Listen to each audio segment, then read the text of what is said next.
Matapos ang pakikipagpatintero ni Ramon sa mga pulis para matakasan ang mga ito, ay nakapasok nga siya sa isang bahay kung saan naroroon si Marites, at matapos niyang gahasain ito ay sinabi niyang babalikan niya ito makalipas ang 9 na buwan.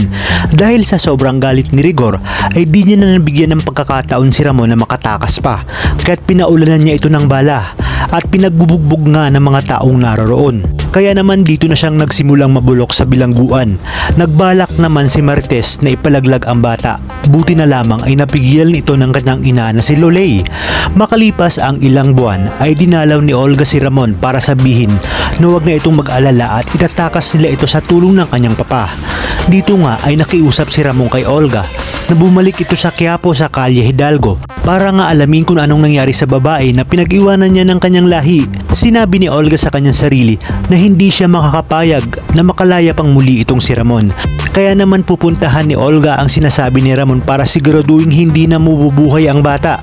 At nang sa gayon nga wala na siyang kaagaw sa lahat ng kayamanan ng kanyang papa. Nang makita na nga ni Olga si Marites ay inasuntan niya na ito ng kanyang baril. Habang nagbebenta si Marites ng isda sa palengke ng Quiapo ay nakaramdam naman siya ng pananakit ng tiyan na hudyat na manganganak na siya. Humingi siya ng tulong ngunit halos wala ng tao sa lugar, kung kaya't doon na siya inabutan ng kanyang panganganak. Isang malusog na batang lalaki ang kanyang iniluwal.